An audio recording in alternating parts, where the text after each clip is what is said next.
저 아는 어떤 분이 이제 정치부 기자 생활을 뭐 수십 년을 하다가 지금 은퇴한 분인데 전화를 걸으셔서 갑자기 국민의힘 당뇨 오시면 좀 이렇게 물어보라고 그러더라고요. 지금 그 인사청문회 진행되고 있는데 어차피 수적으로 밀려서 그 뭐 청문 보고서 채택 여부에는 뭐 결정권을 갖고 있지 못한 야당이라면 그리고 증인 채택 하나 할 수 없는 야당이라면 차라리 청문회 전체를 보이콧을 하고 그 기간 동안 밖에서 대국민 브리핑을 매일같이 아침 저녁을 하는 게 더 어떻겠느냐 이런 말씀을 하셨어요. 근데 이제 지금 청문회장은 일단 참여를 하고 있지 않습니까? 네. 네.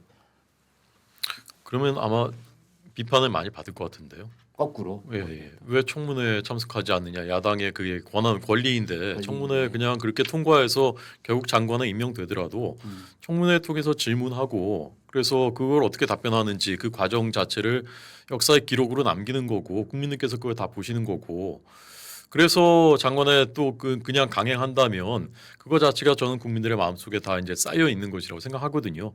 근데 그것을 해야 될 일을 포기하고 장애로 나와서 국민들께 브리핑한다. 그러면 국민들의 주목도가 청문회가 높습니까? 야당이 혼자 브리핑하는 게 높습니까? 청문회 자체는 이제 맥 빠진 뭐 맥주가 돼서 김 빠진 맥주가 돼서 맥 빠진이라는 말 먼저 해버리니까 맥주가 바로 김 빠진 맥주가 돼가지고 네. 그 이제 완전 진짜 글자가 맹탕이 되는 거고 이제 그분도 오죽하면 그런 말을 했으랴 싶기는 한데요. 네. 그러니까 너무나 들러리를 사다가 끝나는 것 같은 그런 걸 보니까 안타깝고 답답해서 하신 말씀 같은데 차라리 보이콧을 하면 그런 것에 그 국민들 마음속에 일으키는 파장이 더 크지 않겠느냐 이런 측면이 옛날에 김종인 그 비대위원장 때 그랬었던 거 아닙니까? 그때 문재인 정부 때 그 상임위원장 뭐 그 협상 그게 안 되니까 그냥 그럼 다 줘버려라 저쪽에. 그랬더니 그때는 그게 무슨 정치적 효과가 더 클 거라고 생각해서 그랬는지 모르겠지만 다 주고 났더니 정말 완전 독주해 버렸잖아요. 그 다음 협상 때는 해가지고 일부를 이제 받아오고 그랬지 않습니까? 저는 그런 방식은 옳은 방식이라 생각하지 않고요. 하여간 너무 신뢰를 저희가 못 받고 있으니까 뭘 해도 안 되고 국민들이 신뢰하지 않으시니까 더 힘이 없고 이제 그런 것은 너무나 죄송스러운 일이고 그래서 저는 지금 그래서 당이 혁신하는 게 정말 중요하다고 생각하는데 저는 개개인들로 보면 그 아까 이제 60몇 명 이분 당사자들 보면 저는 다 이해는 되는 부분이 있어요. 어쨌건 그때는 윤 대통령이라는 분이 모든 것에 사실 다 이제 개입이 돼 있고 가장 강력한 힘입니다. 근데 제가 그때 그 자리에 있었더라도 나 같았으면 어떻게 했을까? 나도 똑같이 하지 않았을까? 저도 그런 생각이 들어요. 근데 그렇다 하더라도요. 지금 우리가 문을 닫는 것보다는 그래도 당이 혁신되는 게 낫지 않습니까? 그렇다면 내가 좀 억울한 것이 있더라도 좀 내가 손해보는 것이 있더라도 또 감정이 상하는 부분이 있더라도 조금씩 희생을 하고 내가 좀 손해를 보고 어떤 경우에는 최악의 경우에는 당을 살리기 위해서라면 내가 죽을 수도 있다. 그런 생각을 하는 마음들이 조금씩은 다 모여야 그게 당이 살아나는 것이지 저마다 나는 억울한데 왜 나한테만 그러냐. 나는 손해 안 보겠다.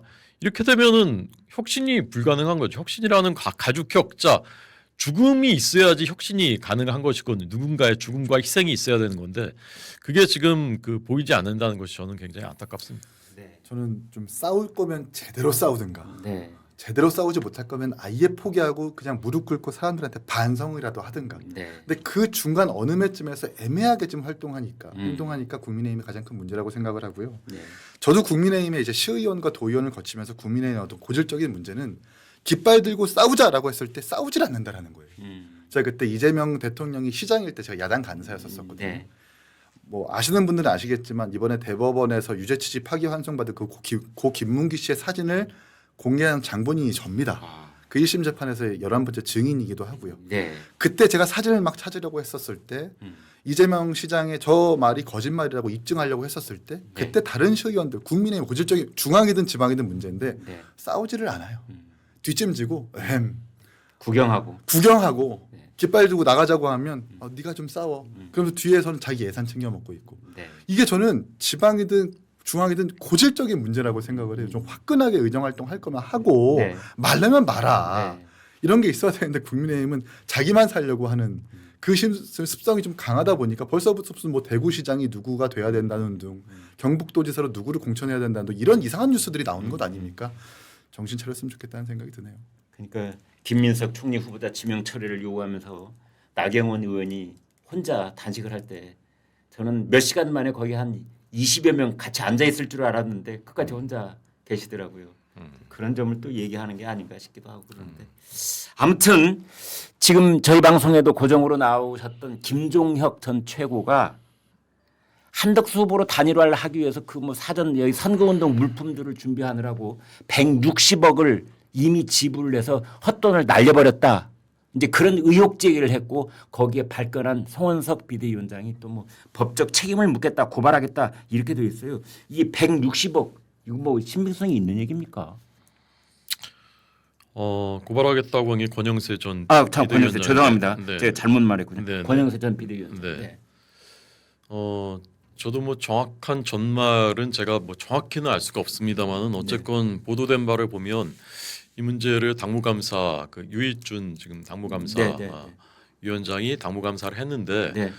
이건 사실이 아니다 이렇게 발표했었던 것으로 보도가 됐거든요. 그러니까 우리가 좀 구별해서 얘기를 해보죠. 이럴 네. 경우에 사실이 아니다 했을 경우에 네. 160억이 아니라 159억이었어. 이래도 사실이 아니다 이렇게 얘기를 하잖아요.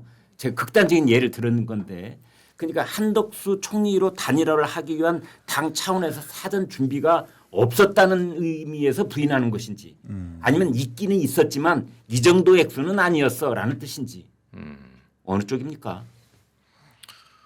그 제가 이해하기로는 사실이 아니다. 그러니까 이 전체가 사실이 아니다라고 그냥 전부 다 전체가 다 사실이 아니다. 네네네.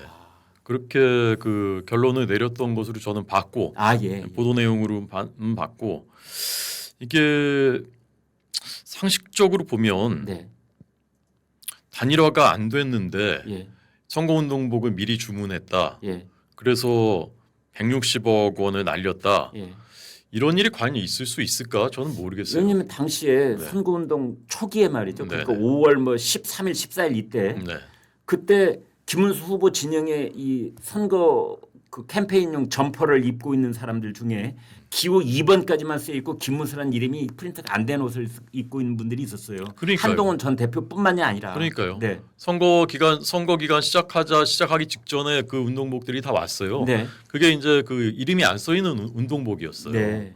그러니까 이거하고는 사실 안 맞는 거죠. 안 맞는다. 네네. 거기 이렇게 한덕수라고 찍혀 있으면 몰라라. 찍혀 있었던 것이 찍어져 나오고 있었으면 모르겠는데 네. 그게 아니라 결정이 안 되니까 일단 이름 뺀 거를 주문해서 그게 제작이 돼 있었던 거예요. 시일이 워낙 촉박해 있는 상태니까. 네네네. 그래서 그걸 이제 먼저 지급한 거고 네. 그 다음에 이제 부랴부랴해서 한 일주일도 훨씬 넘어서 이제 김문수 찍힌 게 나왔거든요. 네. 그러니까 그거 찍는데 시간이 이렇게 한참 걸린다는 얘기예요. 근데 한덕수 거를 미리 일주일 전에 찍었다.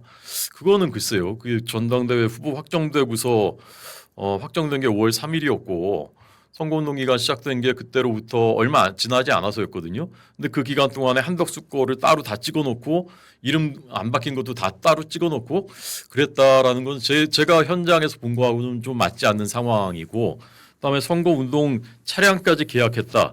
이 차량도 다 그 저기 랩핑이 돼가지고 그때 왔거든요. 김문수로 차량에는. 네. 근데 그거를 한덕수까지 다 랩핑을 다 해놨다. 그게 수백 대예요 전국에. 네. 근데 그런 일이 있었으면 그거를 이 많은 사람이 봤을 거란 말이에요.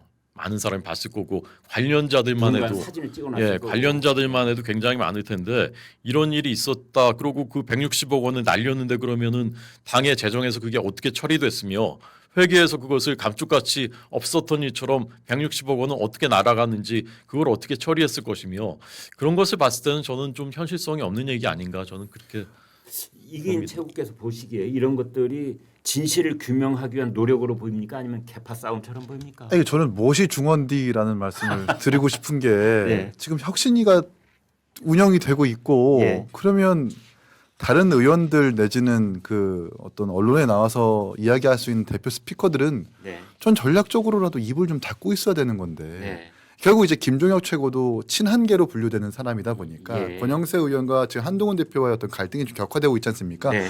그런 일환으로 권영세 의원을 좀 공격하겠다라는 좀 입장인 것 같고요. 네. 근데 바람직하지 않죠. 그리고 또 심지어 그러니까 김종혁 최고는 왜 당원들이 결정해 놓은 김문수 후보를 억지로 끌어내리려고 했느냐라는 취지로 이렇게 글을 쓴 것 같은데 그것도 그 글을 자세하게 보면은 160억에 대한 출처가 불분명해요. 떠도는 설에 의하면 이라는 불분명한 근거로서 그 의혹을 제기하거든요.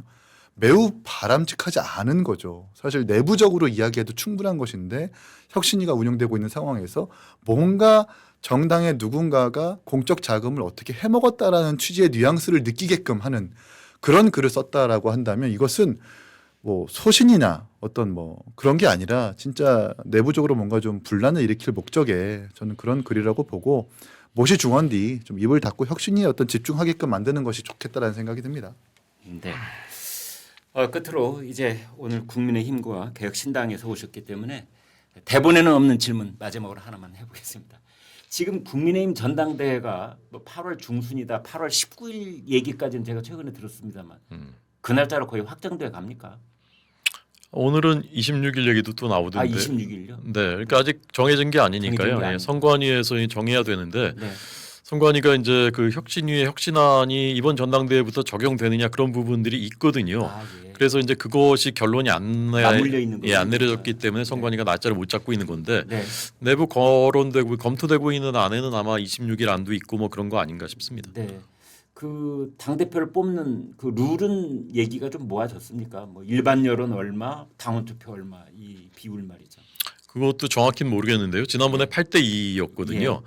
근데 황우여 위원장의 인터뷰에서는 그 룰을 그때그때 계속 바꾸는 거는 좋지 않다. 네. 그리고 지난번 작년 전당대회 때도 당심과 민심 그 여론조사 결과가 거의 비슷한 패턴으로 나왔거든요. 그랬더군요. 한동훈 네. 대표 네. 때 이제 지지율이 맞습니다. 제가 보기에도 큰 차이는 없을 가능성이 있고 당심 민심이 그래서 저는 뭐 상징적으로 보면 이제 그게 10대 0이었던 걸 8대 2로 복원해 놓은 것이었고 10대 네. 0 되기 전에 7대 3이었거든요. 네. 그래서 이제 원상복귀한다는 차원에서는 7대 3으로 하는 것도 저는 좋다고 생각하는데 뭐 대세 큰 그 변동이 있을 것 같지도 않습니다. 그게. 지금 출사표를 던졌다고 보도되고 있는 분들이 네. 김문수, 조경태, 장동혁, 안철수 그분은 이제 떡으로하게 또 출사를 이제 선언을 했고 그다음에 이제 한동훈 어떻게 되느냐 다들 그러고 있잖아요. 네. 그래서 한동훈은 조경태가 대신 나온 것이다라는 얘기도 있고 장동혁은 친한파였지만 결별한 사람이니까 그건 아니다. 거기다가 이렇게 덧셈 뺄셈해서는 안 된다라는 얘기 있고 네. 한동훈 본인은 어떻게 한답니까? 그게 지금 제일 초미의 관심사인 것 같은데 네. 아직 결정 못한 거 아닌가 저는 이제 그렇게 생각이 들고. 본인이. 네, 본인이 아직 이제 고심을 하시는 것이 아닌가 싶고, 예. 주변에서는 말리는 쪽이 더 많은 것 같고, 예. 근데 본인은 이제 한동훈 전 대표는 어쨌건 기회가 있으면은 나가는 쪽의 선택을 많이 해왔던 분이에요. 지금까지 보면 그분의 이제 그런 그 성정으로 봤을 때는 나갈 가능성을 배제할 수 없는 것 아닌가. 그분 나오면 조경태 의원은 드랍하는 거고. 글쎄 그건 모르겠어요. 예. 그분도 조경태 전 그 최고위원인가요? 아니 그러니까 조경태 의원도 최다선 의원이죠. 예, 조경태 의원도 하여간 그 마이웨이 스타일이신 분이잖아요. 네. 그래서 그게 뭐 조율이 됐죠 어떨지는 잘 모르겠습니다. 그런데 저희 시청자들 많은 분은 아니십니다만 이런 목소리가 간혹 나옵니다. 이제 이분들은 앞뒤 다 자르고 그냥 탁 일성을 하시는 건데 이준석 데리고 와라. 정말입니다. 국민의힘 전당대회가 있을 때마다 이준석 데리고 와라라는 목소리를 내시는 분들이 있어요. 그러니까 그만큼 국민의힘에서 이준석 대표를 얼마나 가벼이 생각했는가라고 다시 한번 저희가 돌이켜볼 수 있는 지점인 것 같아요. 그건 이제 반성하신다는 뜻 아닐까요? 뭐 그렇게 선회해서 해석하면 좋을 것 네, 같은데 네, 네. 근데 이제 쫓겨난 과정을 보면 또 그렇게 생각할 수만은 없는 것 같아서 네. 그럴 함부로 가능성은 판단하기 제로. 좀 어려울 것 같고 그러니까 어렵다. 이제 저희는 뭐 연대든 단일화든 상식적이고 합리적인 어떤 집단과 덩어리라면 누구든 가능하다라고 항상 일관되게 말을 해오고 있는데 거기는 합당도 포함되는 겁니까? 근데 이제 뭐 그걸 이제 특정할 수는 없겠지만 예. 근데 지금 국민의힘이 상식적이고 합리적이라고 평가를 할 수는 없을 것 같아요. 뭐 호 대변인 앞에 계셔서 죄송합니다만 여전히 막 되게 분란이 일어나고 있고 또 좀 갈등 속에서 지금 되게 혼란 속에 있는 것 같은데 여기와 못하러 저희가 연대를 하거나 단일화를 하거나 합당을 할 수 있겠습니까? 네. 저희는 어쨌든 소신 있게 그냥 좋은 정치 해보겠다고 당을 만든 사람들이고 물론 좋은 평가를 아직 못 받고 있는 건 사실이죠. 그 부분도 겸허하게 인정을 합니다. 하지만 이렇게 좀 결기 있게 새로운 정치를 해보겠다라고 하는 사람들이 모인 만큼 네. 이번 당대표 출마를 이준석 의원이 한 것도 다시 한번 지방선거에서 괄목할 만한 성과를 내겠다는 어떤 의지의 표명이기도 하거든요. 네. 그러니까 좀 지켜봐 주셨으면 좋겠다는 생각이 들고 어쨌든 저도 국민의힘에 대해서 저주할 생각은 없고요. 잘 됐으면 좋겠다는 생각이 들고 네. 결국 한 나라는 양쪽 두 날개로 날아간다라는 이야기가 있잖아요. 네. 어서 빨리 좀 재건됐으면 좋겠다는 생각이 듭니다. 그러니까 두 날개여야 되는 게 날개가 세 개면 안 돼. 오늘의 말말말로 제가 기억을 하겠습니다.